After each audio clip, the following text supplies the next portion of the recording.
Bapak Ibu, saudara-saudara yang dikasihi Tuhan dimanapun Anda berada, senang sekali pada siang hari ini kita boleh jumpa kembali dalam ibadah siang, di mana kita nanti akan mengikuti doa persatuan, kemudian akan dilanjutkan dengan pembahasan pelajaran suka sahabat untuk hari Senin 26 Juli 2021. Dan saat ini nanti yang akan membahas pelajaran suka sahabat kita adalah hamba Tuhan Pendeta Devi Politon. Untuk itu kita akan berdoa di dalam hati kita masing-masing. Biarlah Tuhan bersama dengan kita sepanjang ibadah kita siang hari ini. Kita berdoa.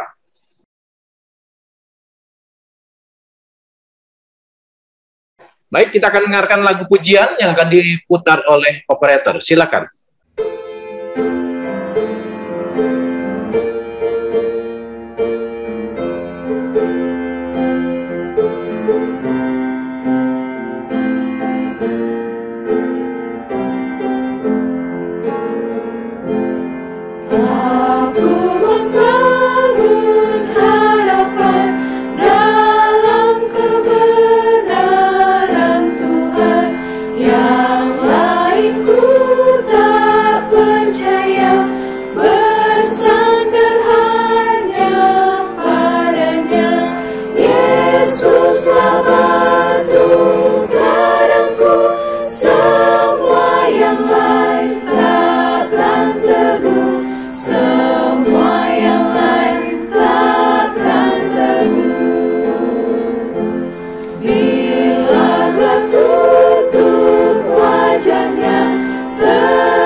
Selanjutnya kita akan mendengarkan pemaparan pelajaran suka sahabat yang akan dibawakan oleh hamba Tuhan Pendeta Devi Politon. Namun sebelumnya kita akan dengarkan terlebih dahulu lagu tema kita, I Will Go. Silakan.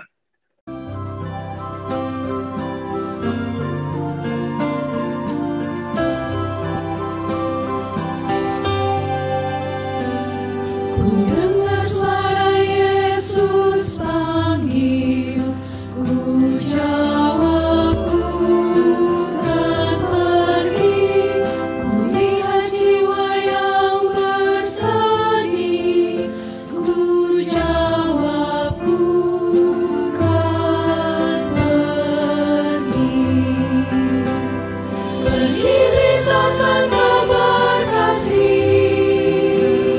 Bagikan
Baik, waktu yang indah ini kita berikan kepada hamba Tuhan, Pendeta Devi, untuk memaparkan pelajaran sekolah Sabat di hari Senin, dan mungkin nanti sebagian di hari Minggu. Ya, Pendeta Devi adalah koordinator Urban Center of Influence di KSSBT.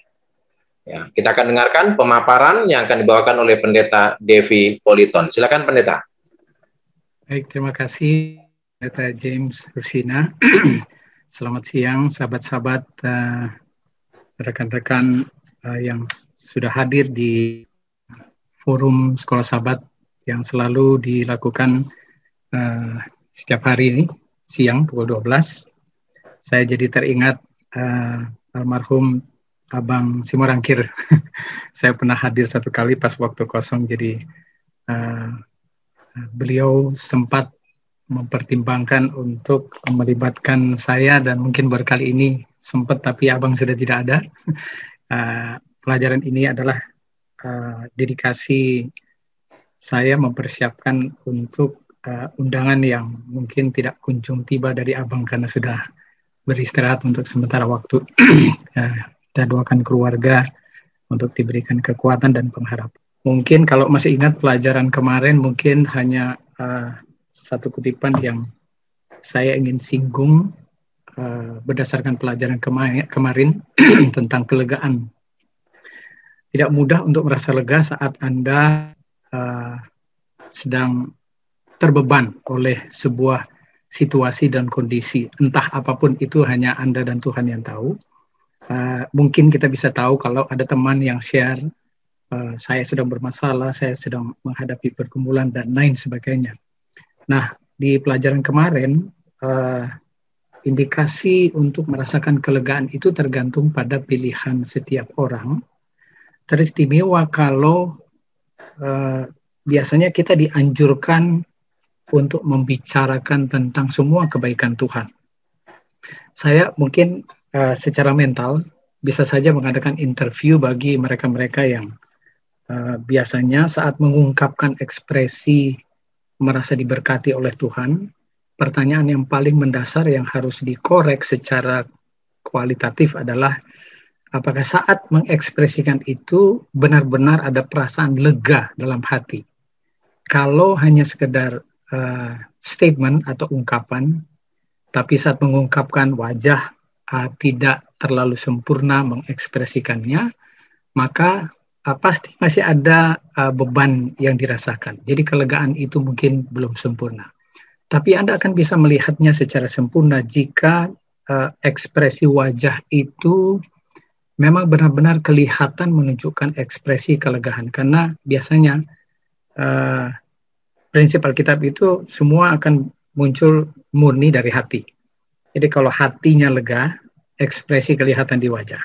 Ya, kebahagiaan juga itu tidak bisa dipungkiri, dan Anda sebenarnya bisa melihat itu lewat mata, ya, sebuah organ tubuh dari manusia yang sangat mudah untuk mendeteksi apa yang terjadi di dalam internal, ya, kondisi dalam hati. Apakah itu berbohong dan lain sebagainya. Mungkin tidak terlalu banyak orang bisa mendeteksi, dan kita memang tidak bisa membaca hati, tapi saintis bisa memprediksikan ada beberapa hal yang mungkin tidak bisa disembunyikan jika Anda melihat mata seseorang dengan fokus. Dan saya perlu jelaskan bahwa mata kita adalah satu-satunya organ tubuh yang langsung terkoneksi jaringan sarafnya ke otak kita. Jadi kita melihat, menyaksikan, memperhatikan dengan organ yang satu ini, semua yang kita lihat, mau itu penderitaan orang, kesedihan orang, orang menangis, dan kita bisa terpengaruh hanya dengan melihat hal demikian. Jadi kalau kita mau tanya pelajaran kemarin, apakah Anda lega? Bahkan saat Anda berada dalam kondisi mengalami sebuah beban, masalah yang membebani Anda punya mental. Dan itulah sebabnya pelajaran lanjutan ini adalah sebenarnya lanjutan dari memperdalam konsep di mana kita mendapat kelegaan itu secara hakiki. Kalau saudara-saudara melihat pelajaran kemarin ada kutipan di paling akhir yang berbunyi, kita senang berbicara tentang semua yang Allah telah lakukan bagi kita dalam Kristus dan bagaimana kita dapat menyelamatkan diri kita sendiri dan sejenisnya, dan semua itu benar ya, ungkapan sekolah sahabat ini. Tapi pada akhirnya kita harus membuat pilihan sadar untuk datang kepada Yesus, yang berarti kita harus berserah penuh. Disinilah realitas kehendak bebas menjadi yang terdepan dan terpusat dalam semua kehidupan kekristenan kita. Nah, kenapa Yesus memerintahkan kita untuk mengambil kuknya segera setelah dia mengundang kita untuk menyerahkan kepadanya semua beban kita, lalu menemukan istirahat sejati. Nah, judul kita ini, pikulah kuk yang kupasang. Kalau saudara-saudara analisa kutipan yang saya posting di screen tentang brain burden, ini di tahun 2011. Sekelompok spesialis otak dan ahli statistik telah menghasilkan sebuah kuantifikasi baru tentang beban gangguan otak di 30 negara Eropa. Berdasarkan penelitian sebelumnya, mereka menilai di 30 negara Eropa ini lebih banyak gangguan. Mereka menganalisis literatur, lalu berkonsultasi dengan ahli nasional dari 30 negara tersebut. Kemudian memvalidasi perspektif yang muncul. Saudara tahu hasilnya. Perkiraan konservatif bahwa pada tahun tertentu, dari ke-30 negara Eropa ini, sekitar 160 juta orang, 38% dari total populasi negara-negara tersebut akan memiliki penyakit mental yang berkembang penuh. Ya, ini diambil dari Neuropsychopharmacology tahun 2011. Kalau saudara perhatikan bahagian otak kita, ada beberapa fungsi yang sebenarnya berkaitan dengan cara kita mengantisipasi beban mental. Ya, mungkin secara singkat saja. Di dua bahagian ini ada prefrontal cortex, ada limbic brain. Prefrontal cortex itu ada 9 fungsi yang berurusan dengan empati. Ya, kalau saudara melihat seorang terbeban dengan masalah, lalu mereka menjelaskan kepada saudara, lalu saudara mencoba menempatkan shoes di kaki mereka, maka Anda sedang mengekspresikan sebuah empati. Setelah menganalisa, berimajinasi, membayangkan beban yang mereka alami, meskipun Anda tidak mengalaminya. Ini hanya di-imagine di dalam otak Anda. Lalu insight ada juga diproses di situ. Kemudian response secara fleksibel juga diproses di situ. Lalu regulasi emosi juga prosesnya di situ. Regulation, body regulations juga di situ. Artinya Anda memutuskan untuk mempertimbangkan mau bereaksi dengan secara fisik terhadap godaan dan gangguan, maka prefrontal cortex akan mempertimbangkan. Anda sudah mendapatkan input bagaimana cara mengaksesinya, mungkin baca Alkitab, cara Anda menghandle kalau orang memancing Anda untuk marah, lalu Anda teringat 1 Korintus 13 ayat 1, kasih itu sabar. Ya, hal-hal seperti demikian diproses di prefrontal cortex yang akan mengatur regulasi dari fisik kalau Anda kontrol. Ya, kemudian morality. Morality ini juga termasuk pertimbangan antara Anda memutuskan untuk bertindak benar atau tidak. Intuisi juga terproses di situ. Anda punya sense. This is not right. Ya, maka Anda memutuskan untuk tidak melakukannya. Attune communication, keseimbangan dan adjusting komunikasi. Fear modulasi. Ya, ketakutan dimodulasi. Artinya Anda harus memutuskan mengekspresikan rasa takut itu berdasarkan pertimbangan yang harus logikal. Ada alasan tidak Anda untuk takut? Ya, kalau tidak ada alasan, kenapa harus takut ya? Intinya kayak begitu. Nah, di limbic brain ini adalah fight or flight response, di mana memang Tuhan sudah ciptakan kalau Anda melihat ada dangers atau threat, ya, maka Anda harus benar-benar mempertimbangkan dengan cepat, mau lari atau melawan. Dapat masalah, mau sedih atau meregulasi emosi Anda, kemudian menjaga stamina supaya imun tidak terganggu dan produksi lebih banyak, supaya tidak khawatir lagi atau tidak sedih berkepanjangan.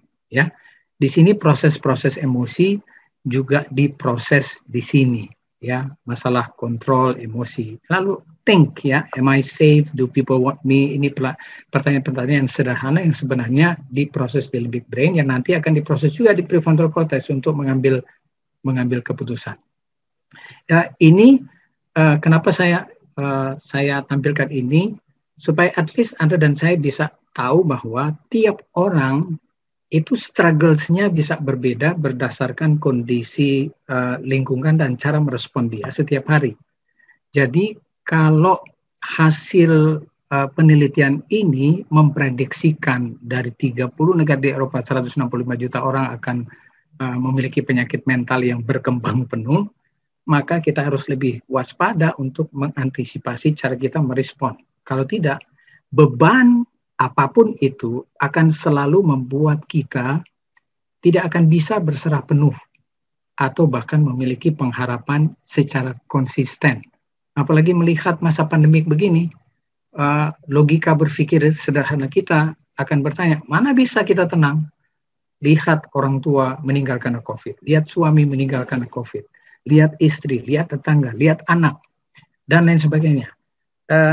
Tendensi untuk mental kita itu diuji tergantung pada kedewasaan seseorang dalam merespon.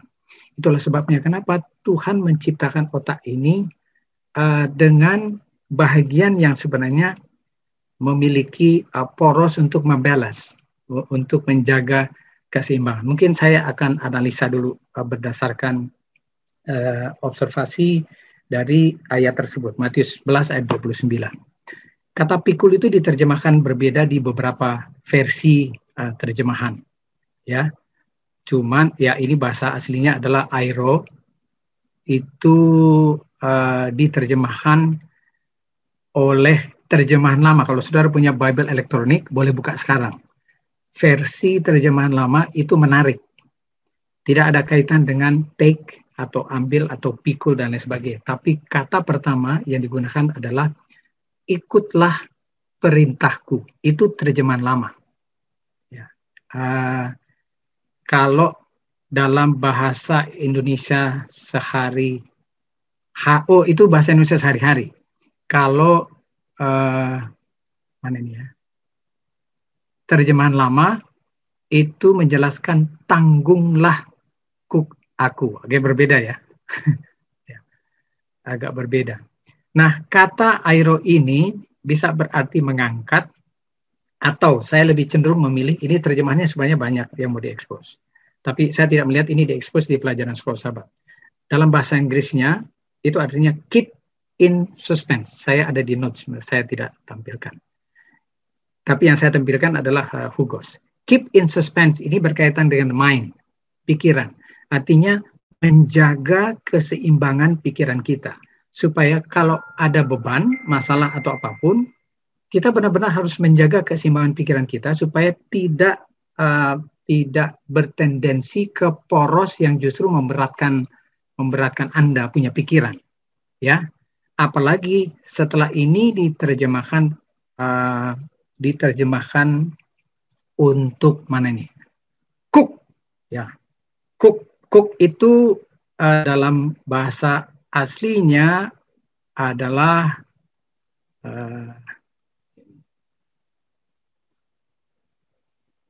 zugos, ya. Boleh buka Alkitab Eastward, lalu Anda akan dapatkan zugos yang artinya beam of balance, pair of balance yang diidentikan dengan yoke yang diterjemahkan ke bahasa Inggris. Nah, ini arti kata sebenarnya justru memberikan pemahaman, memberikan keseimbangan. Jadi kata yoke itu tidak semata-mata kita terus memikirkan beban, masalah, lalu kita tergambar, bisa saja kita asosiasi dengan penderitaan Yesus, ya. Cuman tidak hanya di situ. Jadi makanya ini harus balance melihat apa yang sebenarnya Yesus ingin maksudkan saat dia mengucapkan statement, pikulah kuk yang kupasang, lalu belajar daripadaku. Nah, saya mau terfokus pada kuk yang dalam Kamus Besar Bahasa Indonesia itu artinya adalah tongkat untuk memikul atau pikulan. Itu sumbu atau poros, tingkat timba sumur, ya. Tangan atau lengan, neraca, timbangan dan sebagainya. Ya, ini kalau kita mau lihat dalam bahasa aslinya, bahasa Inggris, itu dimaksudkan adalah axis. Axis itu poros. Anda punya axis itu di jantung, ya. Pesawat punya arsitektur itu ada axisnya. Dunia kita ada axisnya. Tulang kita ada axisnya. Masih banyak. Otak kita pun ada axis, dalam arti ada sebuah sumbu yang harus mengatur balance. Jadi kalau Tuhan katakan pikulah kuk lalu belajar, itu sebenarnya dia ingin kita memahami bahwa dalam kehidupan kekristenan yang kita jalani saat kita mengikuti Yesus, jangan kita hanya berharap, biasanya ada orang mengikuti Yesus cuma berharap berkat. Ya. Dan menghindari kutuk. Nah, ini mungkin hal yang berbeda. Kalau kita baca dari Kejadian, sejarah tentang Adam dan Hawa jatuh ke dalam dosa, ada 2 pohon kan di sana. Satu pohon kehidupan, yang kedua pohon pengetahuan baik dan yang jahat. Yang dipilih adalah pohon pengetahuan baik dan jahat. Kita tidak bisa pungkiri kedua hal ini sekarang ini terjadi terus. Nah, karena 2 hal ini sudah terjadi, maka Anda dan saya memerlukan sebuah poros untuk menjaga keseimbangan, jangan sampai yang jahat ini jadi lebih dominan. Ya, seharusnya yang baik itu harus selalu di-maintain. Ya, meskipun Anda berada di dunia yang Anda tidak bisa pungkiri, tidak bisa menutup mata melihat kejahatan di mana-mana. Tapi yang Tuhan mau, cara kita merespon itu harus seimbang. Good and evil itu akan selalu Anda lihat.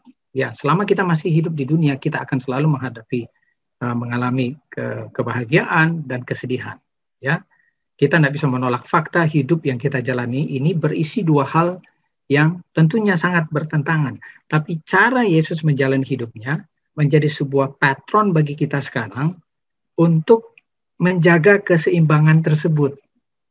Jadi jangan melulu saat bahagia dan senang, lalu kita merasa posisi kita sedang berada di atas angin.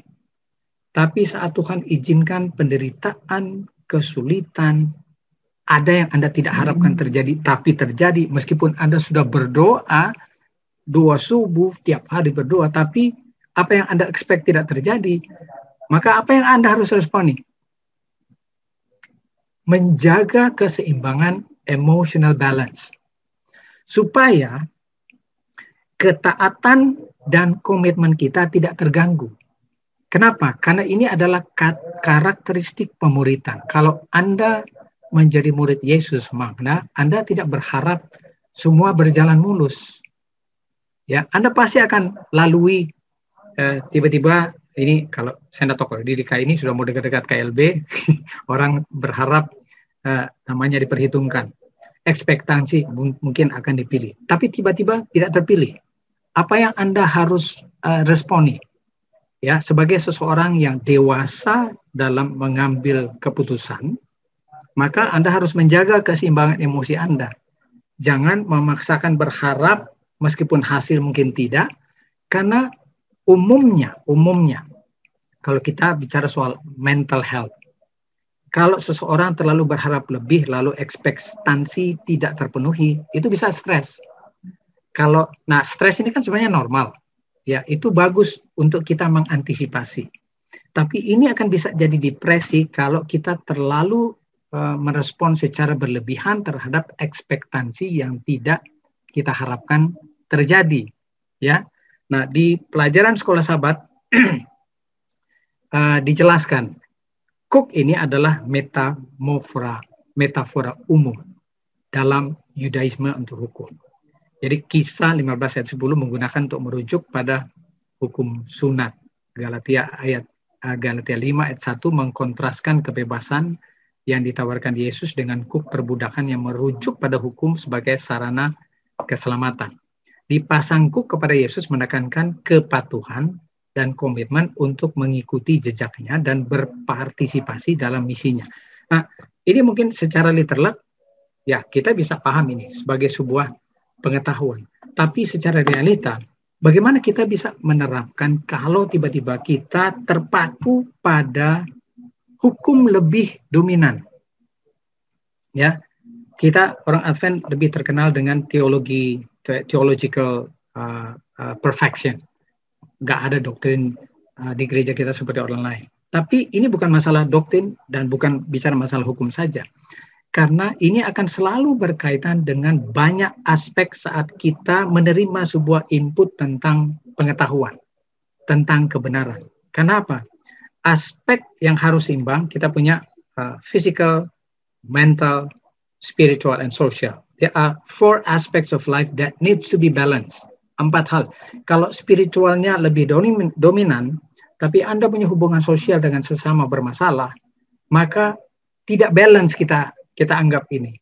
Jadi poros itu tidak bisa menjaga keseimbangan karena ada hal-hal yang terlalu berat difokuskan, yang lain diabaikan. Ingat, Yesus punya prinsip sederhana itu, kalau kita mengabaikan satu, mengabaikan yang lain. Ini bukan cuma masalah hukum, tapi prinsip sederhana. Kalau kita ingin secara balance menerapkan semua kehidupan kekristenan kita, maka tidak boleh ada yang diabaikan. Kalau Anda pintar teologi, tapi Anda tidak pintar mengekspresikan feelings terhadap sesama Anda konflik dengan sesama Anda, tapi Anda pintar di beberapa doktrin. Anda populer dengan topik-topik yang mungkin sulit untuk dipahami, tetapi Anda punya sikap dan attitude serta behavior justru bermasalah. Ya, Anda sombong, tidak rendah hati, dan lain sebagainya. Ini bukan sesuatu hal yang berkaitan dengan menjaga keseimbangan. Bahkan dalam berpartisipasi dengan misi, kita bicara soal evangelisasi. Ya, kita jangan berpikir bahwa ini, secara general kita mungkin selalu dikemenangkan bahwa ini harus menjadi prioritas. Evangelisasi itu merupakan prioritas. Belum lagi kalau kita gunakan Matius 28 ayat 19-20. Untuk beberapa orang, saya mendengar kesaksian sendiri. Seperti beban ini mau menginjil, kita punya tim itu total member commitment. Tapi kan kita tidak bisa memberikan sebuah persepsi bahwa mereka harus melakukan ini berdasarkan konteks ayat ini. Jangan lupa, prinsip di Yohanes 3:16 tetap akan berlaku bagi apa saja. Artinya, Anda harus memilih, ya, karena begitu besar kasih Allah, Dia menganugerahkan anaknya yang tunggal supaya barang siapa yang percaya. Kalau tidak percaya, jadi dua-dua ada konsekuensi. Jadi kalau misalnya Anda dapati berbicara soal partisipasi dalam misi, ada orang yang menolak untuk terlibat dalam penginjilan, apa reaksi dan respon kita? Kita nggak bisa menjudging mereka tidak setia, lalu tidak tekun, tidak punya komitmen terhadap misi penginjilan dan lain sebagainya. Tidak bisa begitu, karena pilihan tiap orang harus ditentukan berdasarkan iman yang dia klaim saat dia mengikut Yesus. Ini yang masuk juga dalam kategori pemahaman menjaga keseimbangan, supaya ini tidak dianggap beban. Tuhan tidak mau melihat kita sebagai muridnya mengikut itu, tapi mindsetnya itu melakukan penginjilan, tapi rasanya beban berat di hati, ya. Apalagi kalau misalnya takut kita tidak ada jiwa yang dibaptis, dan ini pendeta-pendeta yang mungkin belum ada pencapaian target, terus stres ya, depresi karena tuntutan organisasi mungkin harus ada jiwa. Kalau tidak, itu jadi kuk juga, jadi beban juga.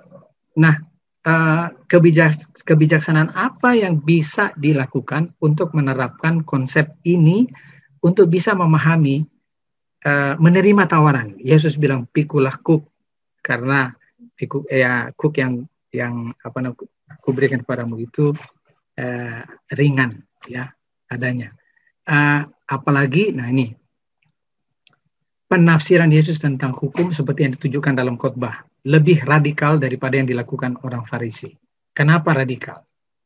Beda banget nih, membutuhkan operasi hati dan mengubah motif. Ya. Membutuhkan operasi hati dan mengubah motif. Cooknya enak dan bebannya ringan, tergantung. Kalau hati Anda sudah dioperasi dan motif Anda sudah berubah, apapun yang Tuhan izinkan terjadi tidak akan berpengaruh terhadap mentalitas kita. Ya, saya tutup dengan ini untuk menjelaskan versi berbeda dari terjemahan Today's English Version yang menjurus kepada lihat balance ya. Ini poros. Cook ini yang selalu diidentikan dengan sebuah alat untuk menjaga keseimbangan beban kiri dan kanan. Sebenarnya ada satu video yang mungkin saya bisa putarkan. Nah, ini mungkin 2 menit, Pak Pendeta, boleh izinkan saya memutarnya untuk memberikan pemahaman lebih jauh tentang cara Anda berpikir untuk menerapkan konsep mindset yang Yesus sedang tawarkan.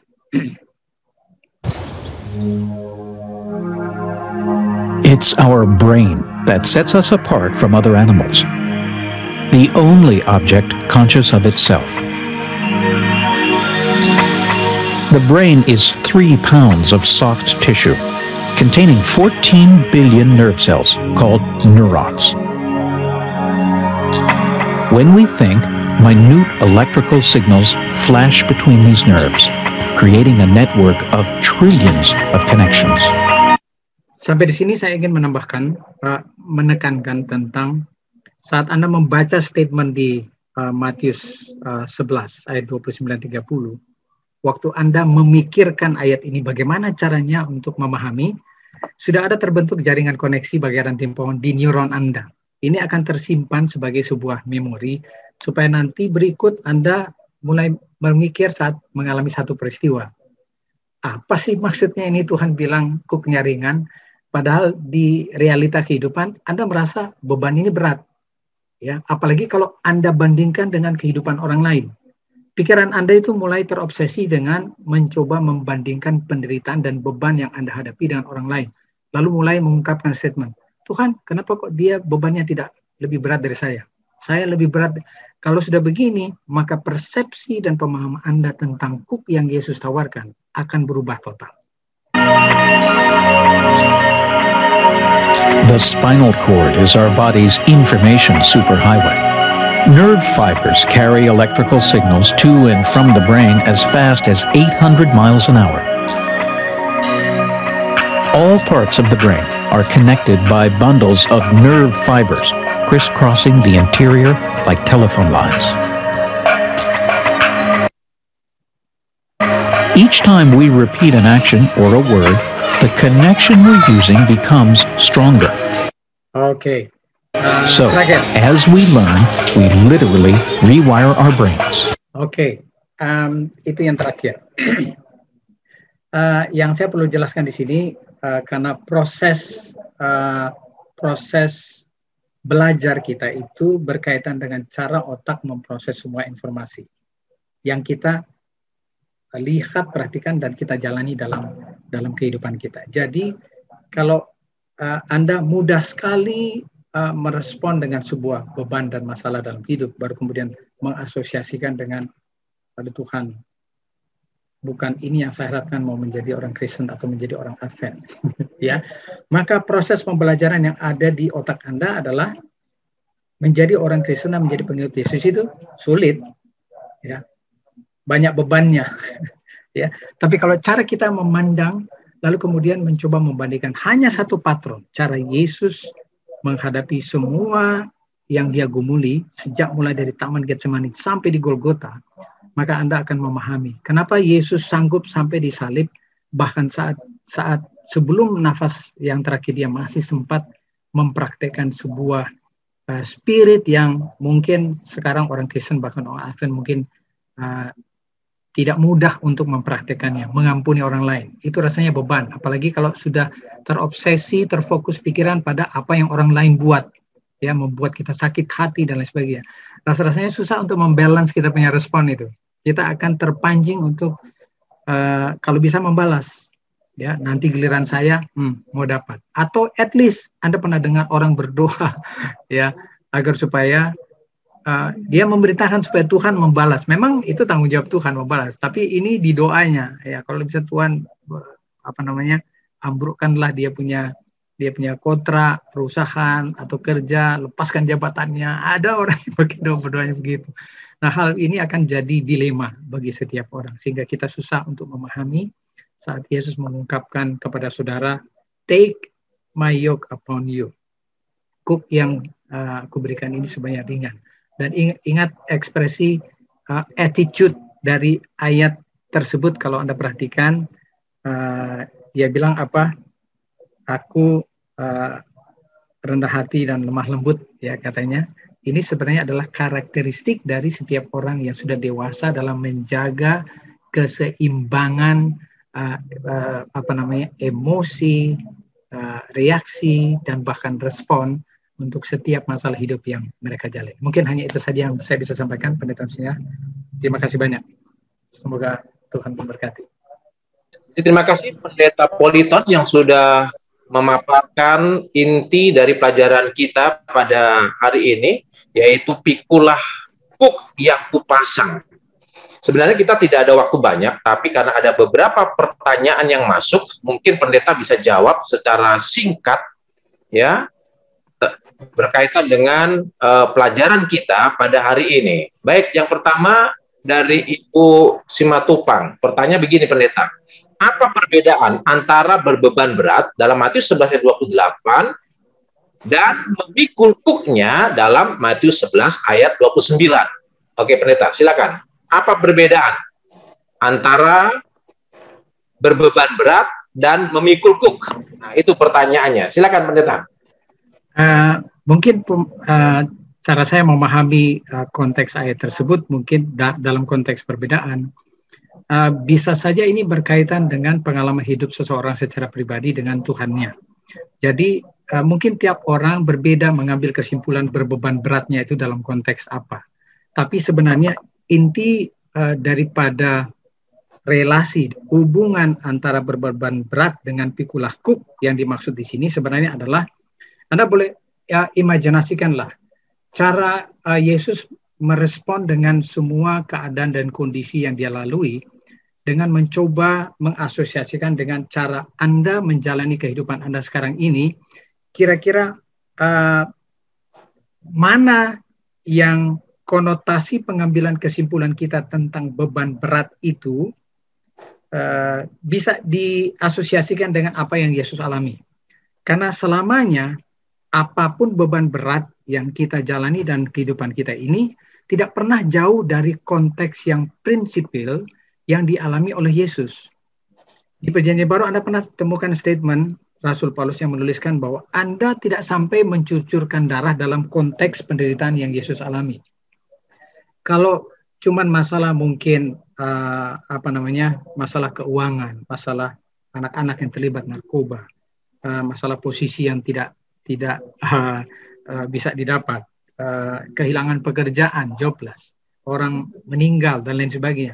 Beban-beban ini, cara kita mengambil kesimpulan untuk mengkategorikannya dengan berat dan ringan itu bisa saja berbeda.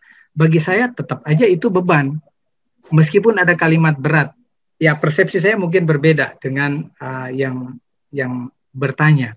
Karena kalau saya mencoba memberikan kategori berat dan ringan, meskipun realitanya ada seperti demikian, saya mengambil keputusan bahwa terlepas itu berat atau ringan, tetap itu beban yang harus saya saya antisipasi supaya tidak menjauhkan hubungan penyerahan saya kepada Tuhan secara pribadi. Terlepas dari dia mau berat, mau ringan, inti daripada beban yang mungkin diupayakan oleh iblis untuk menjauhkan hubungan intim Anda dengan Tuhan, kan goalnya sudah itu. Jadi mau dia berat, mau dia ringan, yang diizinkan, ingat Roma 8 ayat 28. Allah turut bekerja dalam segala sesuatu, terlepas itu sulit, susah, berat bebannya dan lain sebagainya, tapi untuk kebaikan kita. Asal cara kita melihat masalah yang menjadi beban itu harus dari kacamata Yesus Kristus. Kita melihatnya itu sebagai proses untuk membuat kita menjadi semakin tekun, semakin sabar, semakin kuat, dan semakin punya pengharapan. Ya, kalau itu konsisten, maka iman kita akan bertumbuh. Tapi kalau tidak dan kita terobsesi dengan beban tersebut, maka fokus kita akan hilang. Jangan lupa, tujuan utama dari masalah, ya, mau dia berat, mau dia ringan, itu tujuannya sebenarnya adalah distraction, mengalihkan Anda punya tujuan dari pandangan Yesus. Ibrani 12 ayat 2 memberikan kesimpulan bahwa kalau fokus kita hanya teralih pada Yesus, maka iman kita akan menuju ke kesempurnaan. Karena cuma Dia yang akan menuntun kita. Tapi kalau pandangan kita lebih condong kepada masalah dan beban yang kita jalani, tidak akan mungkin Anda punya keseimbangan untuk menjaga stabilitas iman, bahkan mental Anda, ya, dan moral Anda mungkin akan terganggu. Ya, hubungan sosial Anda pun pasti akan terganggu. Bicara soal kesehatan fisik Anda pun akan terganggu karena stres, karena beban berat yang Anda putuskan untuk masukkan dalam kategori itu akan membuat otak Anda menurunkan penghasilan produksi chemicals yang membuat Anda nyaman. Ya, serotonin berkurang, dopamin berkurang. Kalau Anda terbeban, terfikir lebih banyak, terfokus pada beban masalah. Gantinya mencari solusi, datang kepada Tuhan penuh penyerahan, lalu kemudian merealisasikannya itu dengan banyak hal. Berdoa lebih banyak, berdoa lebih tekun, berserah lebih penuh, selidiki lagi firman Tuhan untuk mencari solusi-solusi yang lebih banyak, supaya itu bisa diterapkan dalam kehidupan. Lalu menerapkannya dalam konteks hubungan Anda dengan sesama Anda. Saya kira ya itu pandangan dan persepsi saya. Mungkin ada tambahan dari teman-teman. Saya rasa itu cukup menjawab pertanyaan dari Ibu Simatupang tadi ya. Kita masuk di pertanyaan kedua adalah dari Ibu Leni Sitompul. Pertanyaan adalah, apa hubungan memikul kuk dengan istirahat sesuai judul besar pelajaran Supra Sahabat kita? Silakan Pendeta.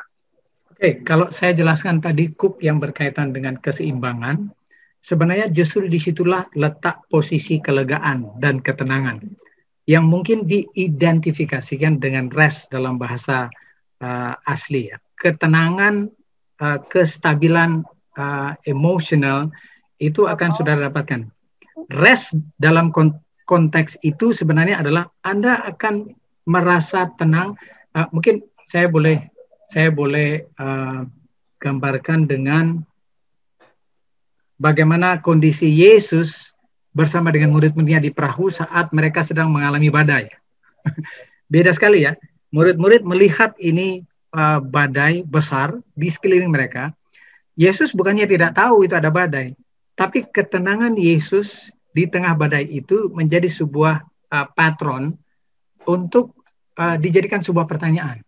Apa bisa Anda saat Anda mengalami masalah yang sedang terjadi sekarang ini, tapi karena Anda sudah klaim Anda menjadi milik Yesus, harusnya kan itu ada bukan cuma di hati. Saya bilang, saya lebih cenderung menggunakan konsep pemikiran beriman itu artinya menempatkan Yesus di dalam pikiran Anda.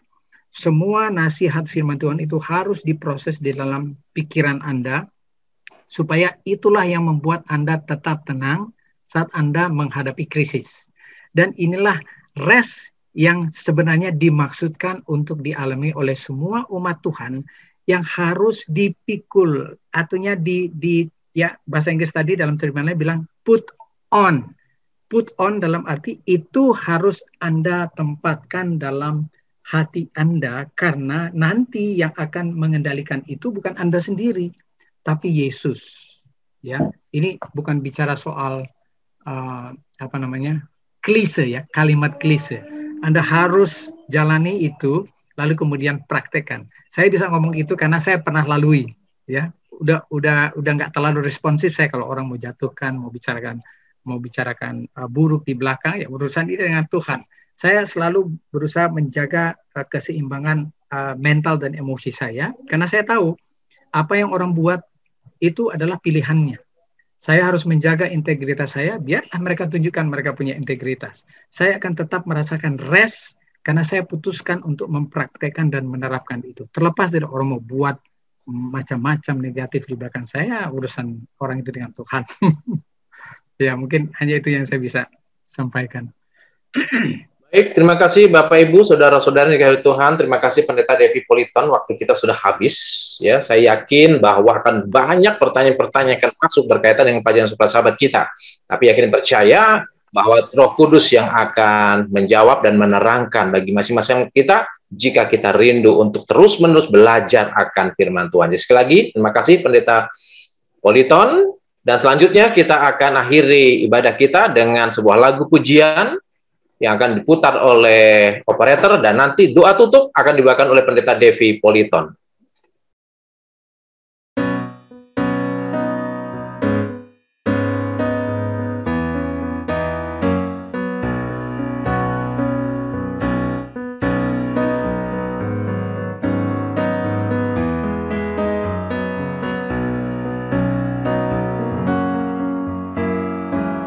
Bila kau berbeban berat, cari Yesus lagi, Dia dekat. Berharaplah dan percayalah, hanya Yesus jawabannya. Dia mengenal kedalaman hatimu, Dia rasa susahmu. Bukalah hatimu padanya, Yesuslah sahabat kita. Tersenyumlah dalam suka dan duka. Bersabarlah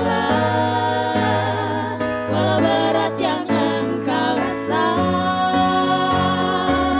Yesus sungguh baik, Dia penuh kuasa. Dia sanggup menolongmu dalam suka dan dukamu.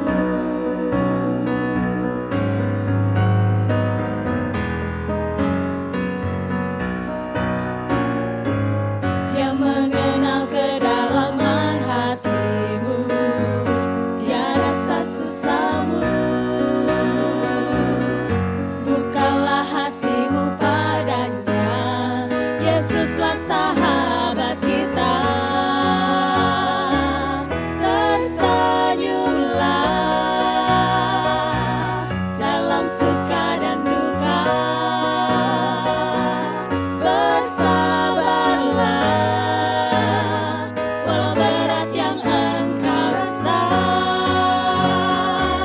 Yesus sungguh baik, Dia penuh kuasa. Dia sanggup menolongmu dalam suka dan dukamu. Janganlah kau khawatir akan hari esokmu.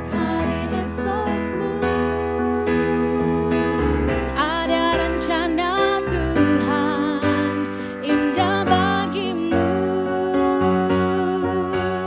di setiap waktu. Yesus sungguh baik, Yesus sungguh baik, Dia penuh kuasa. Dia sanggup menolongmu dalam suka dan dukamu. Tersenyumlah, bersabarlah, Yesus sungguh baik, Yesus sungguh baik, Dia penuh kuasa, Dia penuh kuasa, Dia penuh kuasa.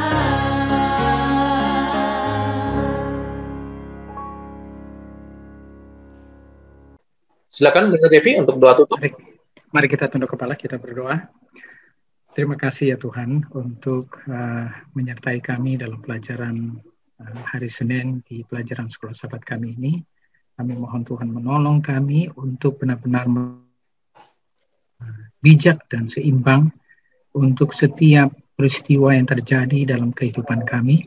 Karena kami tahu bahwa cook yang Tuhan ingin kami gunakan adalah sebuah tanggung jawab dan respon mengantisipasi apapun yang Tuhan izinkan terjadi, sehingga kami benar-benar boleh merasakan kelegaan, karena kami tahu bahwa Yesus akan bersama dengan kami untuk menolong kami mengantisipasi respon kami sesuai dengan rencana-Mu.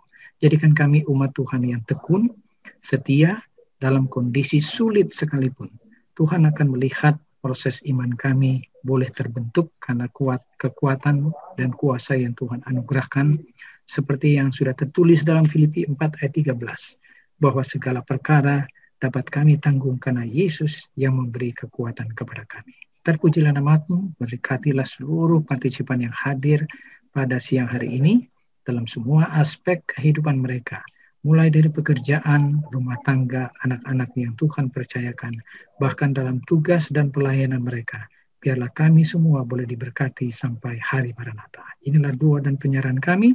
Ampuni kami dari segala dosa dan pelanggaran kami. Kehendak Tuhan yang jadi, di dalam nama Yesus kami sudah berdoa dan mengucap syukur. Amin. Selamat sore waktu New Jersey bagi saudara-saudari sekalian yang sudah bergabung dengan kami di Jemaat Fisdak untuk acara ibadah kita pada saat ini. Kita bersyukur saya dapat kembali bertemu dengan saudara-saudara sekalian setelah 1 minggu saya tidak bersama-sama oleh sebab mengambil cuti, tapi kita memuji membesarkan nama Tuhan karena Tuhan telah mengirim pendeta John Medelu yang telah menggantikan saya sepanjang 1 minggu, dan saya dengar bahwa dan juga sudah dibawakan dalam doa ya. Jadi selama 1 minggu pendeta John bahkan masih dalam isolasi mandiri dengan kata lain oleh sebab COVID-19. Tapi seperti yang saya alami pendeta John ya, yang saya alami adalah pada saat kita sakit sekalipun dengan COVID-19, tapi pada saat kita tetap percaya, kita tetap memiliki kekuatan, bahkan bukan hanya untuk menerima firman Tuhan, tetapi juga untuk membagikan firman Tuhan seperti yang pendeta John telah lakukan. Maka kekuatan surga tentunya telah menjadi bagian pendeta John Medelu. Tentunya kita tidak, pada saat kita tidak harus bekerja keras, tapi pada saat yang bersamaan kita tidak juga harus hanya tidur-tiduran, tapi kita bisa di tengah COVID-19 kita bisa tetap exercise, jalan misalnya untuk dapat sinar matahari, vitamin D yang kita butuhkan, dan juga tentunya untuk membagikan firman Tuhan. Karena pada saat kita membagikan firman Tuhan, maka kekuatan itu pertama-tama menjadi bagian kita, dan kekuatan rohani itu akan memiliki dampak yang pasti kepada kekuatan fisik kita. Jadi itulah yang saya sekali lagi ingin mengucapkan terima kasih kepada pendeta John Medelu yang telah memimpin acara kita sepanjang 1 minggu yang lalu. Baik saudara sekalian, kita akan memulaikan acara kita saat ini. Seperti biasa saya akan membagikan pelajaran kita pada sepanjang minggu kelima dari pembahasan kita dengan judul Marilah Kepadaku. Ini adalah judul daripada pelajaran kita untuk sepanjang minggu ini, dan pada hari Minggu ini kita akan membahas Aku akan memberi kelegaan kepadamu. Kenapa? Karena kalau kita membaca pelajaran kita pendahuluan pada hari Sabat sore, maka kita akan mendapati bagaimana beban demi beban kehidupan itu tidak bisa kita elakkan di dalam dunia ini. Yesus Kristus sendiri, anak Allah sendiri, menanggung beban yang begitu berat sampai dia harus berkata jika Allah berkehendak, biarlah cawan ini berlalu daripadaku. Itu menyatakan bagaimana beban kehidupan itu selalu menjadi bagian daripada semua manusia atau semua umat yang dilahirkan di dalam dunia yang berdosa ini. Pada saat ini kita akan membahas tentang Aku akan memberi kelegaan kepadamu. Besok kita membahas tentang pikul cook yang kupasang. Ini semua dari kata-kata yang terdapat dari Matius 11 ayat 28 ya. Aku lemah lembut dan rendah hati. Apa artinya lemah lembut dan rendah hati? Apa artinya? Sebab cook yang kupasang itu enak. Apa beban itu kok jadi enak? Nah, kita akan bahas untuk hari Rabu.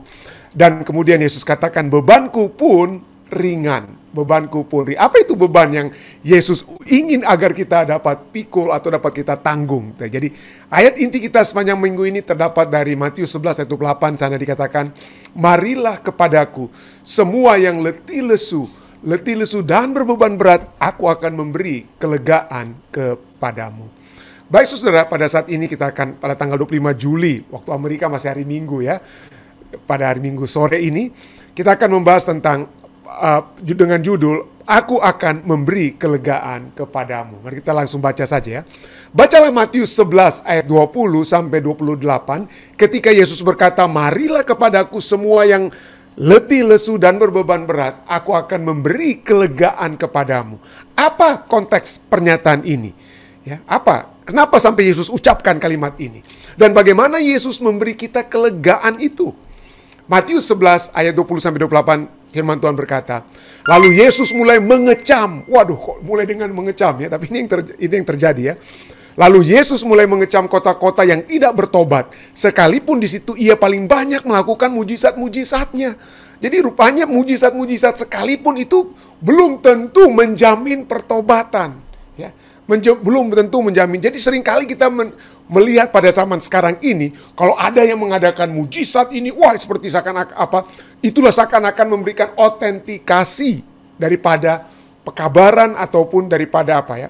Daripada kebenaran dan tapi di sini Yesus sudah memberikan begitu banyak mujizat, tetapi tetap saja karena masalahnya bukan dari firman-Nya, bukan dari pembawa firman-Nya, tetapi dari orang yang tidak mau menerima firman yang dibawakan oleh Yesus itu sendiri. Itulah sebabnya Yesus kemudian mengecam kota-kota itu ya. Ayat 21.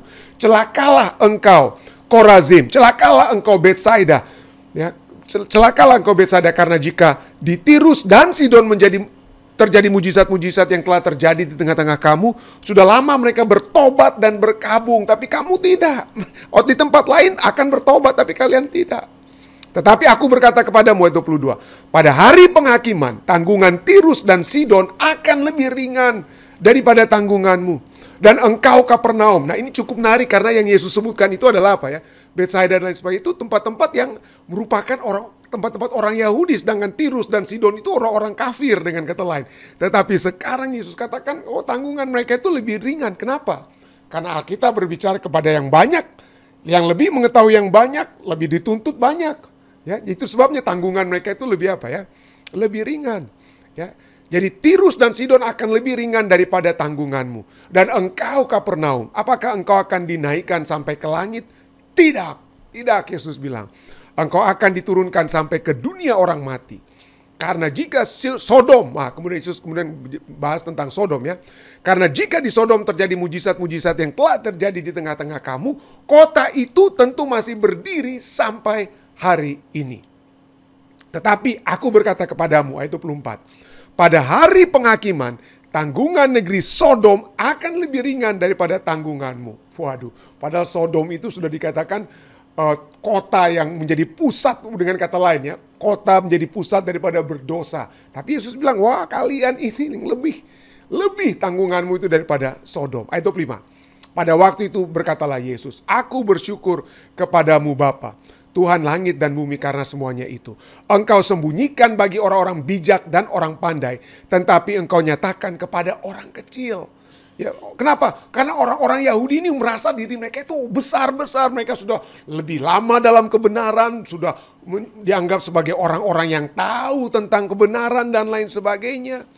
Tetapi Yesus katakan pekabaran itu akan disembunyikan daripada engkau. Dan lebih apa? Dinyatakan kepada anak kecil. Kenapa? Karena anak kecil itu lebih gampang percaya. Anak kecil itu punya iman yang kuat. Anak kecil itu lebih apa? Bergantung daripada orang yang sudah besar. Contohnya, artinya kenapa seperti anak kecil itu imannya kuat? Saya waktu masih kecil misalnya ya, sering diajak oleh orang tua saya, ayah saya misalnya untuk pergi ke acara-acara misalnya pertemuan-pertemuan atau ke tempat stadion bola. Pada saat kami keluar dari gedung stadion bola dan atau pertemuan dan lain sebagainya, saya tidak bisa lihat apa-apa. Kenapa? Karena ada orang-orang besar yang menghalangi pandangan saya. Apa yang saya dapat lakukan supaya saya bisa keluar daripada stadion tersebut, supaya saya bisa keluar dari tempat kerumunan banyak orang, saya pegang tangan ayah saya. Ayah saya bisa melihat, dia bisa melihat mana itu pintu keluar. Tapi saya tidak. Tapi saya sebagai anak kecil, saya hanya bisa berpegang kepada tangan ayah saya untuk dapat apa? Memiliki jalan keluar. Itulah sebabnya ya, anak kecil itu lebih disebut oleh Yesus, oleh sebab dia lebih percaya. Ya, dia percaya kepada seseorang, ayahnya, yang memiliki visi yang lebih luas daripada dia. Tapi inilah manusia, kita seringkali merasa lebih sok tahu, lebih pintar daripada Allah sekalipun. Jadi itulah sebabnya dikecamlah mereka itu ya. Ayat 26. Ya Bapa, itulah yang berkenan kepadamu ya. Anak kecil yang memiliki iman ya. Semua telah diserahkan kepadaku oleh Bapakku dan tidak seorang pun mengenal anak selain Bapa. Dan tidak seorang pun mengenal Bapa selain anak, dan orang yang kepadanya anak itu berkenan menyatakannya. Jadi Yesus sudah kecam. Lalu kemudian apa Yesus katakan? Ayat 28. Marilah kepadaku semua yang letih lesu dan berbeban berat. Aku akan memberi kelegaan kepadamu. Seperti kita semua. Yesus, pelajaran sahabat kita katakan, Yesus tidak pernah berbicara tanpa konteks, tanpa latar belakang. Dan untuk memahami dia, memahami Yesus, kita perlu memahami konteks spesifik seputar pernyataan-pernyataan tertentu. Terutama jika kita ingin menghindari kesalahpahaman tentang apa yang Yesus katakan atau tentang Yesus sendiri. Matius 11 menandai titik balik dalam Injil Matius. Pernyataan yang mengecam kota-kota penting Galilea adalah yang paling keras didengar sejauh ini dalam Injil. Yesus tuh tidak menjilat, Yesus tidak, waduh karena ini orang-orang yang saya kenal, orang-orang yang artinya yang dekat sesama orang Yahudi, maka ya saya tenang-tenang aja lah dengan mereka. Oh, Yesus tidak begitu. Yesus bukan penjilat ya. Dia meletakkan jari di tempat yang sakit, di mana yang perlu untuk apa? Perlu untuk diobati, dinyatakan rasa sakit, dia tempati di situ tangannya.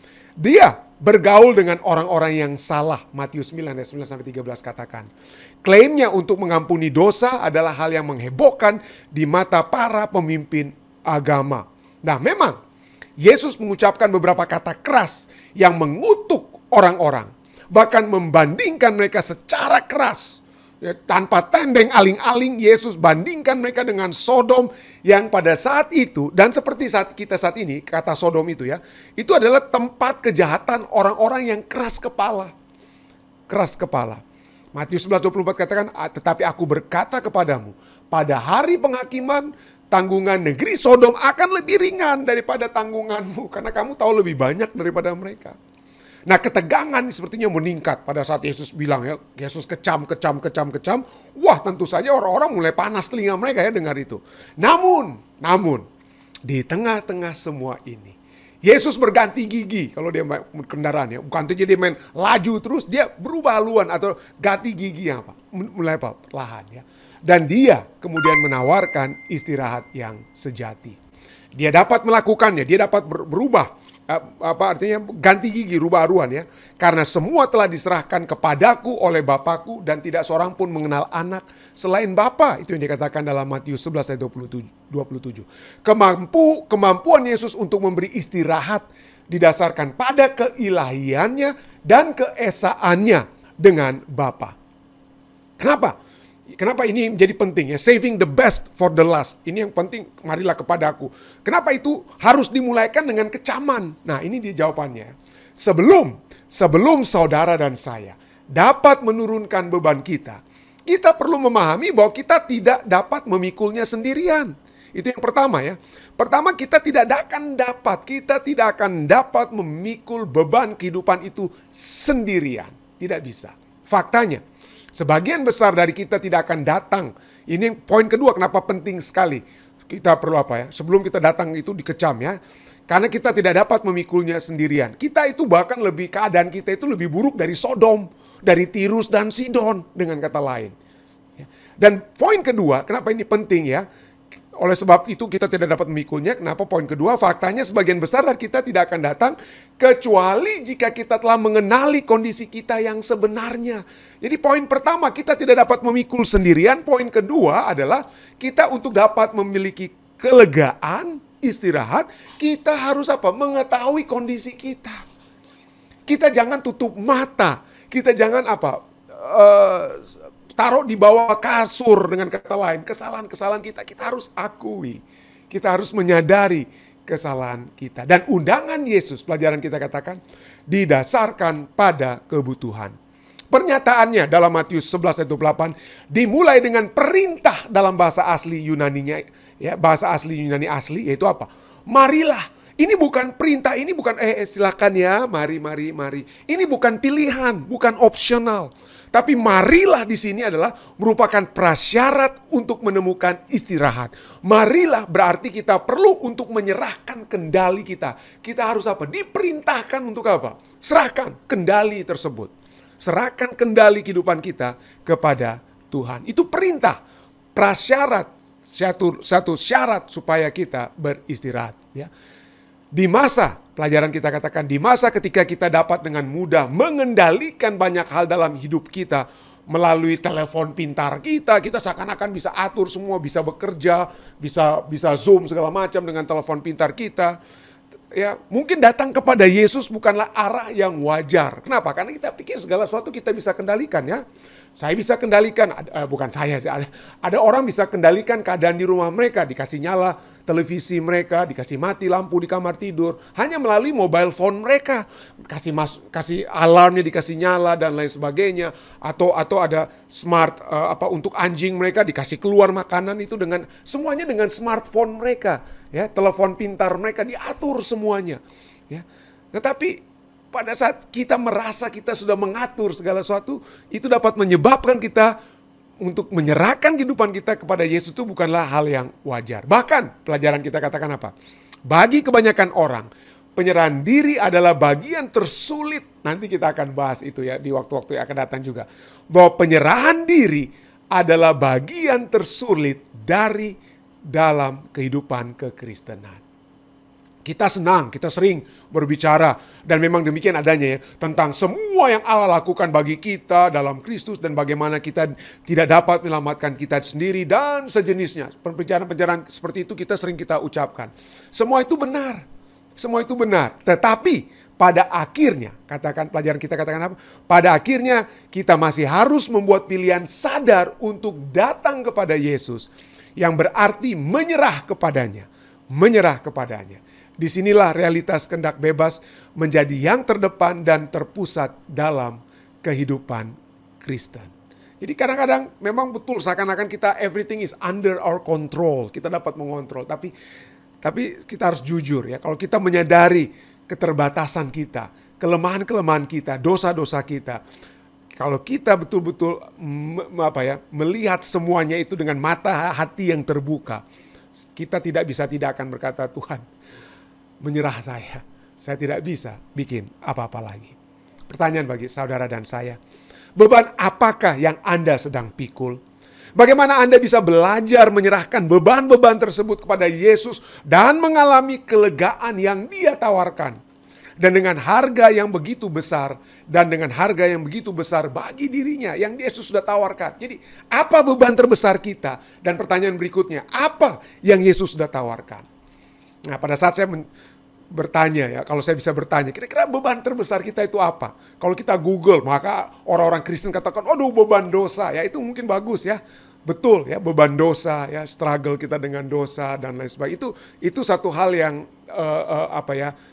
intellectually itu memang itulah satu hal yang sering kita bicarakan, beban dosa. But practically, kira-kira beban apa? Nah, sebelum saya menjawab kira-kira beban apa, saya ingin membaca satu puisi yang saya suka sekali, dan saya sering, mungkin 2-3 kali dalam khotbah saya itu saya sering bawakan puisi ini ya, tapi saya akan ulang-ulang terus supaya kita pakem istilahnya ya, dapat terus kita masuk dalam pikiran. Ini ditulis oleh Louisa Fletcher puisi yang berjudul The Land of Beginning Again. The Land of Beginning Again. Dia katakan sini ya, saya berharap adanya beberapa tempat yang indah. I wish there were some wonderful place, tempat yang indah, yang disebut tanah permulaan baru lagi, called the Land of Beginning Again. Di mana semua kesalahan kita, dan semua sakit hati kita, dan semua kesedihan kita yang parah, all our mistake, all our heartaches, ya, apa yang membuat kita cemas, pusing saat ini, atau kesalahan-kesalahan kita masa lalu, And all our full selfish grief, dikatakan ya. Semua kesedihan kita yang parah. Jadi ini berbicara tentang masa lalu, kesalahan itu, masa lalu, rasa sakit hati kita itu, atau maksudnya di sini adalah heart aches itu, yang kita ragu yang kita takut-takuti itu mungkin masa depan. And all our poor selfish grief, apa yang perasaan kita saat ini, yang sehubungan dengan masa lalu dan sehubungan dengan ketakutan akan masa depan. Itu bisa dikatakan apa? Dan semua kesedihan kita yang parah itu bisa jatuh, could be dropped like a shabby old coat at the door. Seperti jatuh seperti mantel lusuh tua di gantungan pintu. Dan tidak akan pernah dipakai lagi. Jadi inilah kenapa? Karena puisi ini katakan kita semua masih memakai apa? Memakai mantel lusuh tua. Yang kita sebenarnya masih berat. Mantel lusuh tua ini masih berat, kotor, mungkin sudah bau. Tapi masih kita pakai. Gantinya kita gantung di gantungan pintu. Kenapa? Karena kita dikatakan oleh Louisa Fletcher, kita belum berada di tanah yang dia idam-idamkan ini. Dan inilah yang terjadi ya. Rasa-rasa bersalah yang kita miliki. Kecemasan-kecemasan kita, apa yang akan terjadi di waktu depan kita, di masa pandemi kita. Saya sendiri secara pribadi, saya takut mau buka Facebook. Setiap kali saya mau buka Facebook, pasti ada berita orang ini meninggal, aduh saudara ini meninggal, teman saya ini meninggal, dan sebagainya. Waduh, sedih sekali. Ya, sedih sekali. Jadi inilah dua poin utama. Beban terberat kita tentu saja dosa. Dan tetapi secara praktikal, beban terberat itu adalah rasa bersalah dan kecemasan-kecemasan untuk masa depan yang sering masih kita pakai, kita pikul dalam kehidupan kita. Padahal sesungguhnya itu tidak ada gunanya.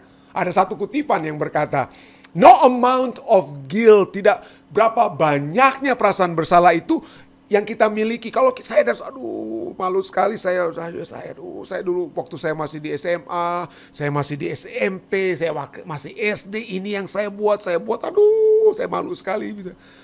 Itu tidak akan merubah masa lalu saya, itu sudah terjadi.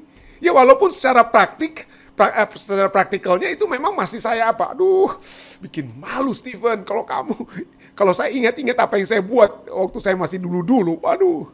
Saya nggak layak untuk bicara saat ini, saudara. Saya tidak layak. No amount of guilt can change the past.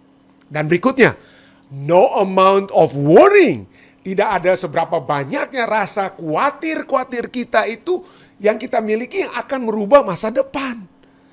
Jadi tidak ada gunanya dengan perasaan bersalah kita, dan tidak ada gunanya kita terus memakai kekhawatiran apa yang mau terjadi besok. Ya, aduh besok bagaimana nih hidup saya dan lain sebagainya. Tapi inilah yang selalu menjadi bagian kita. Kita tahu kita sudah sering dengar khotbah, sering dengar pendeta Rantung mungkin udah sering ulang-ulang ini, waduh tinggalkan semua. Tetapi inilah kita ya manusia berdosa. Seperti Rasul Paulus yang berkata dalam Roma 7:15, sebab apa yang aku perbuat, perasaan bersalahku, perasaan cemasku itu ya, aku apa?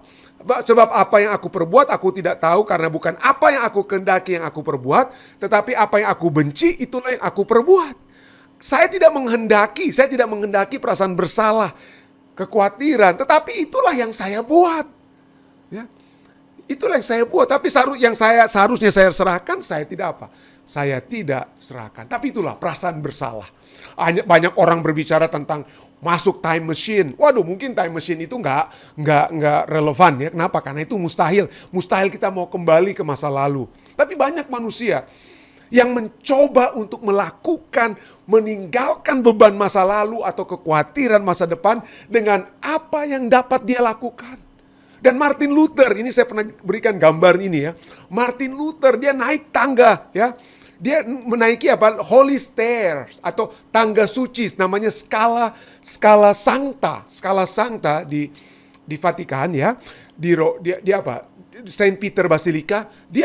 Tangga ini dia harus naik dengan lutut, bukan dengan kaki, dengan berjalan atau naik tangga berjalan, tapi dengan lutut seperti orang-orang ini, merangkak sampai ke atas. Struggle, kenapa? Supaya kita dapat melepaskan dosa-dosa kita masa lalu dapat terlepas. Dengan apa yang dapat kita lakukan. Atau seperti orang di Spanyol, mereka angkat di Semana Santa ya, di Spain, Semana Santa, mereka menghukum diri mereka dengan angkat patung besar, arakan yang besar yang sangat berat. Atau orang-orang di Filipina yang hancurkan tubuh yang bikin berdarah tubuh mereka di Jumat Agung dan lain sebagainya, oleh sebab apa? Agar supaya dosa-dosa mereka itu dapat diangkat. Saudara-saudara, kita tidak perlu melakukan seperti sahabat-sahabat kita mungkin yang di Filipina yang bikin rusak tubuh mereka.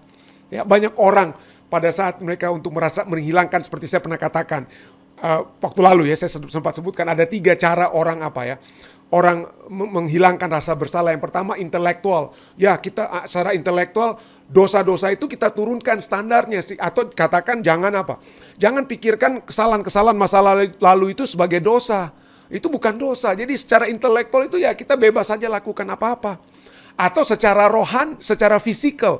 Apa itu secara fisikal? Secara fisikal ini kita lakukan. Kalau orang di Filipina dikasih hancur tubuhnya. Tapi mungkin kita dengan obat-obatan, supaya menghilangkan rasa bersalah masa lalu. Atau bahkan secara yang parah, secara rohani.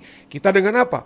Kalau saya bayar ini lebih banyak uang ke gereja dan lain sebagainya, maka dosa-dosa saya itu akan hilang dan lain sebagainya. Jadi secara intelektual, secara fisikal, dan secara rohani itu dapat menjadi hal yang menyimpang. Karena apa? Kalau itu berpusat kepada diri kita sendiri. Alkitab tidak ajarkan kita menghilangkan rasa bersalah itu dengan diri kita sendiri. Alkitab sudah katakan secara dari perjanjian lama dan baru. Bukan hanya, ada yang katakan, perjanjian lama itu salvation by work. Siapa bilang? Sudah dinyatakan tentang apa yang sudah terjadi ya. Apa yang akan terjadi? Nubuatan tentang Yesus dalam Yesaya 53 ayat 11 ya. Sesudah kesusahan jiwanya, dia akan disusahkan. Ia akan melihat terang dan menjadi puas. Yesus ya. Dan hambaku itu, Yesus ya, sebagai orang yang benar akan membenarkan banyak orang oleh hikmatnya. Dan kejahatan mereka dia pikul. Ya, saudara, saya punya kejahatan sebelum saya sekolah. Saya sudah buat kejahatan sebelum waktu saya SD, SMP, SMA, terus sampai saat ini saya buat kejahatan. Kalau semua saya harus pikul terus-menerus pikirkan dan membuat saya lemah, maka saya telah melanggar Yesaya 53 ayat 11. Yesus, kalau kita serahkan, kita akui dosa-dosa kita tersebut, Yesus yang akan pikul. Dia yang akan pikul. Ibrani 9 ayat 28 ya. Dikatakan juga, demikian pula Kristus hanya satu kali saja mengorbankan dirinya untuk menanggung dosa banyak orang. Sesudah itu ia akan menyatakan dirinya sekali lagi tanpa menanggung dosa untuk menganugerahkan keselamatan kepada mereka yang menantikan dia. Jangan lagi kita yang tanggung, sudah Yesus yang Sudah Yesus yang tanggung. Kalau kita mengetahui bahwa dosa-dosa masa lalu kita Yesus yang sudah tanggung, ya, dengan kata lain, apalagi mau kita buat saat ini selain bersyukur kepadanya, bersuka cita karena apapun kesalahan saya, memalukan sekalipun, ya, yang tidak pantas bahkan saya ucapkan saat ini sekalipun, Yesus sudah tanggung. Yesus sudah tanggung. Bagaimana dengan masa depan kita, kekhawatiran kita, the future kita? Adakah kekhawatiran-kekhawatiran itu dapat menjadi beban yang akan membawa kita? Yesus katakan apa? Rasul Petrus sudah katakan apa? Serahkanlah segala kekhawatiranmu kepadanya, sebab ia yang memelihara kamu. 1 Petrus 5 ayat 7. Mari kita go to practical. Hal yang praktikal. Apa kira-kira? Apa itu segala kekhawatiran? Dalam hal apa kita kekhawatiran yang akan ditanggung oleh Tuhan? Ya, banyak sekali, ya banyak kali. Kebutuhan hidup, kebutuhan hidup kita. Kita tidak punya waktu baca ini. Filipi 4 ayat 4 sampai dengan 7. Segala sesuatu ya dapat kita bawa. Dia akan memenuhi kebutuhan kehidupan yang diperlukan di dalam kehidupan kita saat ini. Atau juga apalagi kekhawatiran kita. Aduh, bagaimana ini saya nantinya, saya sedang dalam keadaan sakit. Nanti bagaimana dengan keluarga saya? Bagaimana saya pada saat keadaan saya saat ini? Ya, kita mungkin ada yang kena stroke. Ya, dan kemudian kita merasa tidak berguna. Ya, tidak menjadi seperti tidak berguna dalam kehidupan ini. Di mata Tuhan tidak ada yang tidak berguna. Bacalah Yesaya 55 ayat apa? Yesaya 55 ayat 11. Apapun, segala sesuatu yang kita pikir kita menjadi tidak berguna itu, bacalah. Saya ingin mengundang, saya tidak ingin saya ingin Anda membaca ini. Yesaya 55 ayat 11. Mungkin ada dengan kelemahan-kelemahan fisik kita. Rasul Paulus berbicara tentang kelemahan fisik yang sering kali kita pikir, aduh khawatir kita. Dengan adanya mungkin mata yang harus dioperasi, stroke yang baru kita alami, kita harus cuci darah dan lain sebagainya, kelemahan fisik. Baca 2 Korintus 12 ayat 9. Tuhan tahu. Ya, Tuhan tahu. Tuhan tahu keadaan kita dan masalah fisik kita pun.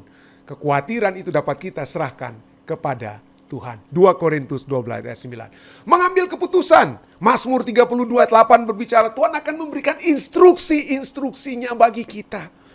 Jangan kita pikir, waduh ini mau pindah state, mau pindah pekerjaan, mau memasuki kehidupan baru dalam rumah tangga. Itu seringkali menimbulkan kekhawatiran. Yesus katakan, instruksi itu akan apa? Akan aku berikan kepadamu. Mazmur 32 ayat 8. Tantangan manusia. Wah, ini tantangan ya. Tantangan manusia. Orang-orang yang memusuh kita, bos-bos mungkin ataupun teman di tempat kerja yang apa? Yang bikin sukar kehidupan kita, bikin susah kehidupan kita. Sering itu terjadi, ya. Saya sering juga berbicara dengan orang-orang yang merasa, aduh pendeta ini teman di tempat kerja ini, aduh dia bikin susah betul dan lain sebagainya. Kalau ada tantangan manusia, jangan khawatir. Roma 8 ayat 31 membahas hal tersebut. Penderitaan ya, kesusahan oleh sebab meninggal keluarga kita dan lain sebagainya. Bacalah Mazmur 34 ayat 9, Roma 5 ayat 3 sampai 5. Kalau kita menderita, kalau Anda harus kehilangan pekerjaan, kehilangan tempat tinggal dan lain sebagainya, dalam penderitaan kita itu, mari kita lihat. Dan berikutnya, ini poin terakhir ini yang saya akan bahas lebih sedikit ya. Masa tua. Oke. Yesaya 46 ayat 4 berbicara Tuhan tahu pada saat rambut kita sudah putih, pada saat kita menjadi tua. Ya, atau menjelang kematian sekalipun. Roma 14 ayat 7 sampai 9 berbicara Tuhan katakan jangan khawatir. Nah, saya akan hubungkan masa tua itu dengan poin yang kedua ya, yaitu menjadi tidak apa ya? Menjadi tidak berguna. Kenapa? Karena inilah manusia ya. Di Amerika ada satu filsafat Amerika yang dikenal dengan istilah utilitarianisme. Anda sudah sering pernah dengar mungkin di khotbah saya. Utilitarianisme ini adalah dari kata utility ya. Utility itu adalah seperti apa ya? Yang hal-hal yang berguna bagi kita dalam kehidupan kita. Kita utilize, kita menggunakan apa? Electricity itu utility yang kita utilize. Air, keperluan-keperluan hidup. Jadi dengan kata lain, utilitarianisme ini adalah menyatakan bahwa kegunaan. Jadi yang diutamakan itu adalah kegunaan. Nah, ada beberapa tempat di Amerika dulu misalnya, ini dulu dan sekarang ya. Di Colorado ada seorang gubernur Colorado yang katakan, well, kalau orang sudah tua ya nggak usah kita kasih apa, misalnya kasih obat-obatan yang terbaik ataupun perawatan kedokteran yang terbaik, nggak perlu karena mereka sudah habis kegunaannya. Jadi biar saja mereka apa. Kalau memang mereka harus mati, ya biarkanlah mereka mati. Waktu mereka itu sudah habis. Demikian juga dengan apa? Dengan masa COVID ini, permulaan banyak orang yang berbicara, oh kenapa yang menjadi korban ini banyak orang tua. Lalu ada suara-suara yang katakan, well, it's okay. Ya, it's okay. Itu sudah, kalau sudah saatnya ya mati sajalah orang-orang tua kita. Nah, ini adalah berdasarkan pemahaman atau apa ya? Atau filsafat utilitarianisme kegunaan. Dan itu bukan hanya untuk orang tua. Kalau Anda di tempat bekerja Anda, seringkali ya yang terjadi. Kegunaan Anda itu sudah dirasakan, ini nggak perlu lagi, ini kita sudah tahu sistem yang Anda seorang manajer, Anda buat satu sistem. Lalu kantor sudah tahu sistem tersebut, lalu aduh manajer nih mahal kalau kita teruskan, kegunaannya sudah selesai. Ya udah kita apa? Kita cari kesalahannya, kita pecat ya, ganti orang baru yang digaji lebih murah. Yang penting kita sudah tahu sistemnya, kita sudah berhasil menggunakan dia. Itulah sebabnya di Indonesia juga, bukan hanya di Amerika, ada pepatah katakan apa ya? Habis manis sepah di apa? Habis manis sepah dibuang. Ya, habis manis sepa dibuang. Jadi ini adalah pemahaman utilitarianisme. Jadi banyak orang-orang tua kita yang pada saat mereka pensiun, mereka lihat, waduh, sebelum pensiun mereka ini apa? Mereka itu orang datangi, orang hormati dan lain sebagainya. Begitu pensiun, tadudu manis dengan kata lain. Jadi ini dapat menjadi satu apa? Menjadi satu kecemasan kepada orang-orang tua kita. Ya, apalagi mungkin mereka dengar-dengar ada di Indonesia, ada yang pernah saya dengar orang bilang, wah ini suatu realitas tapi kadang-kadang menyakitkan juga ya. Orang katakan begini, orang ada masanya, masa ada apa? Masa ada orangnya. Jadi kalau sudah masanya sudah habis, sudah pensiun, ya udah geserlah mereka. Saudara-saudara, ini bertentangan dengan Alkitab, terus terang saja ya. Ini bertentangan, pandangan Alkitab tidak menyatakan bahwa kalau sudah tua gitu dibuang saja, tidak. Kita tidak boleh memiliki satu pemahaman seperti itu. Dan bagi Anda, bagi kita atau saya yang menjelang juga pensiun dalam 10 tahun ke depan, saya nggak perlu khawatir. Saya tidak perlu khawatir. Kenapa? Karena saya percaya janji Tuhan. Ya, Tuhan akan menjaga saya di masa tua saya. Ya, Tuhan yang akan menjaga saya di masa. Jadi saya tidak perlu merasa bahwa saya akan menjadi yang tidak berguna dan lain sebagainya. Tidak. Ya, Tuhan masih menggunakan kita setiap Alkitab berbicara tentang kebijaksanaan yang diberikan oleh orang-orang tua kita karena pengalaman mereka, karena wisdom yang mereka sudah miliki, dan kita semua, entah kita masih muda atau tidak, kita membutuhkan mereka. Atau minimal kita harus berpikir, someday I too will be old. Saya juga akan menjadi orang tua. Kalau saya memperlakukan orang lain ya dengan cara yang tidak baik, maka pada saat saya tua pun, maka saya tidak akan diperlakukan dengan cara yang tidak baik. Jadi janganlah melakukan sesuatu yang pada akhirnya itu akan juga kembali kepada kita. Saya tidak sedang berbicara tentang karma, tetapi what comes around, apa yang kita tabur, itulah yang dapat kita itulah yang dapat kita tuai. Tapi poinnya, saudara-saudara, sekali lagi poinnya adalah Yesus yang menanggung entah masa lalu kita atau masa depan kita. Kenapa? Karena Yesus adalah Alfa dan Omega. Awal dan yang akhir. Dia tahu dari mana kita berada, dari mana kita berasal, dan kemana kita akan pergi, dia tahu. Dan kalau begitu, marilah kita jadi seperti anak kecil. Saya tidak dapat melihat jalan keluar, pintu daripada stadion setelah orang-orang mau keluar. Tapi saya dapat berpegang kepada tangan ayah saya yang bisa melihat di mana pintu keluar yang akan membawa saya menuju pintu tersebut. Kiranya kita juga, kiranya kita semua akan datang kepada Yesus. Karena dialah yang telah menanggung segala penderitaan kita atau dosa-dosa kita di masa lalu. Dan dia akan terus menanggung kita di masa-masa datang sekalipun dialah yang menanggung. Saya bawa ini dalam nama Yesus. Amin.